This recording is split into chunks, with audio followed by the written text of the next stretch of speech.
మన ప్రభువును రక్షకుడైన యేసుక్రీస్తు నామములో ప్రియులారా, మీ అందరికీ శుభములు తెలియచేస్తూ ఉన్నాను. దేవుని వాక్యాన్ని ధ్యానిందాము.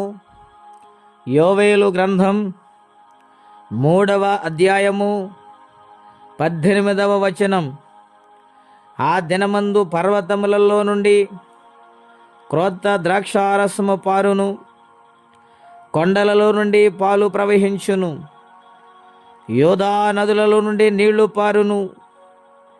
నీటి ఊట యెహోవా మందిరములో నుండి ఉబికి పారి షిత్తీము లోయను తడుపును.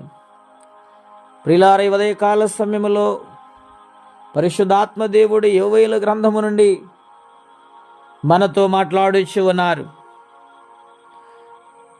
పర్వతముల నుండి వస్తున్నది క్రొత్త ద్రాక్షారసము, కొండల్లో నుండి ప్రవహిస్తున్నది పాలు, యోదా నదులలో నుండి నీళ్లు పారుతున్నాయి. ఇవి ఎక్కడికి వస్తున్నాయంటే నీటి ఊట యెహోవా మందిరములో నుండి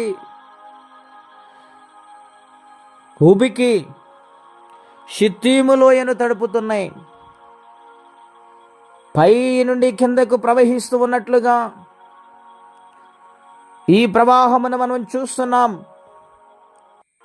ఒకటి ద్రాక్షారసము, రెండవదిగా పాలు, మూడవదిగా నీళ్లు. ఎక్కడికి ప్రవహిస్తున్నాయి? దేవుని మందిరములో నుండి షిత్తీము లోయలోనికి వెళుతూ ఉన్నాయి. షిత్తీము లోయలు ఏమున్నాయండి? తుమ్మ కర్రలు, తుమ్మ చెట్లు, ఆ చెట్లన్నిటినీ తడుపుతూ ఉన్నాయి. నా ప్రియులారా, గమనిస్తూ ఉన్నారా? ఆలోచన చేయండి. అంతటి ప్రవాహము శ్రేష్టమైన ప్రదేశాల్లో ప్రవహించవలసి ఉండగా షిత్తీము లోయ తడపడం ఏమిటండి అని ఆలోచన చేస్తే, తుమ్మకర్ర దేనికి పనికి రాదండి. అటువంటి పనికి రాని తుమ్మకర్ర దేవుడు మోషేతో మాట్లాడుతూ అంటూ ఉన్నాడు, నీవు తుమ్మకర్రతో మందసము తయారు చెయ్యి, దాన్ని తయారు చే విధము నేను చెబుతూ ఉన్నాను విను. ఆ తయారు చేసిన మందసములోనికి నేను దిగి వస్తూ ఉన్నాను. ఇశ్రాయేలు ప్రజలను అక్కడే కలుసుకుంటారని దేవుడు వాగ్దానము చేస్తూ ఉన్నారు.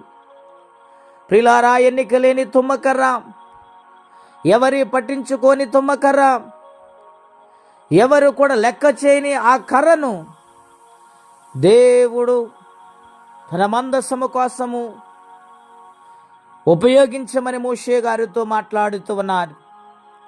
అవును ప్రియులారా, ఎందుకు పనికిరాని మానవ జీవితంలో, ఎవరికి అక్కరలేని ఈ జీవితాన్ని ఎంతోమంది తక్కువగా చిన్నగా చూసిన జీవితాన్ని, శ్రమల గుండా ప్రయాణము చేస్తున్న ఈ జీవితాన్ని, ఎవరు పట్టించుకోలేని జీవితాన్ని దేవుడి యొక్క హృదయములో నివాసము చేయాలని, ఆయన మనతో కలిసి ఉండాలని కోరుకుంటున్నాడు. ఎంత ప్రేమ ఆలోచన చేయండి. ఆయన ప్రేమంత గొప్పది గనుక దేవుని ప్రేమను పొందుకోవడానికి ప్రతినిత్యము కూడా ఆయన కలవాలి. అలా కలవాలంటే మోకరించి ప్రార్థన చేసి ప్రభు పాదాల చెంత ఒదిగిపోవాలి. అటువంటి దీవెన ఆశీర్వాదము ప్రార్థన నుండి, ఆయన సహవాసము నుండి పొందుకునేవారిగా మారాలని, ఎటువంటి కష్టమైన శ్రమైన ఇబ్బంది అయిన ఆయనకు తెలియచేసినప్పుడు సమాధానకర్త అయిన దేవుడు కనికరము చూపుతాడు. గనుక ఆయన ప్రేమను పొందుకునే వారిగా, ఆయన యొక్క ఆశ్చర్య కార్యములు అనుభవించే వారిగా మారిపోదాం. అట్టి కృపా తీర్మానం పరిశుద్ధాత్మదేవుడు మనందరికీ దయచేయునుగాక. ప్రార్థన. పరిశుద్ధుడు అయిన మా తండ్రి, ఘనమైన మీ నామం కొరకై స్తోత్రం చెల్లిస్తున్నాము. ఇది నాన్న ప్రభా, యోవేలు గ్రంథము నుండి మాతో మాట్లాడటానికి మీరు ఇష్టపడ్డారు తండ్రి. నాయన, ఎన్నిక లేని జీవితములోనికి వస్తానని వాగ్దానము చేస్తున్న తండ్రివి, నీకు స్తోత్రములు నాయన. నీ ప్రేమ ఎంత మధురము నాయన. నీ ప్రేమను నాయన పొందుకునే వారిగా సంపూర్ణంగా నీకు లోబడే బిడ్డలుగా మమ్మల్ని మార్చండి. ఎవరి కష్టములు, బాధలు, ఇబ్బందులు ఉన్నారు వారికి సహాయము చేయండి ప్రభువా. ఎక్కడ చూసిన వరదలు నాయన, నేను ఎక్కడ చూసిన ఆపదలు, కష్టాలలో ఉన్నారు ప్రజలు, కనికరించి సహాయము చేసి ఆదుకోమని, ఈ దినము దీవెనకరంగా మార్చమని యేసుక్రీస్తు వారి పుణ్యనామమున ప్రార్థించి వేడుచున్నాము తండ్రి. ఆమెన్. దేవుడు దీవించును గాక. ఆమెన్.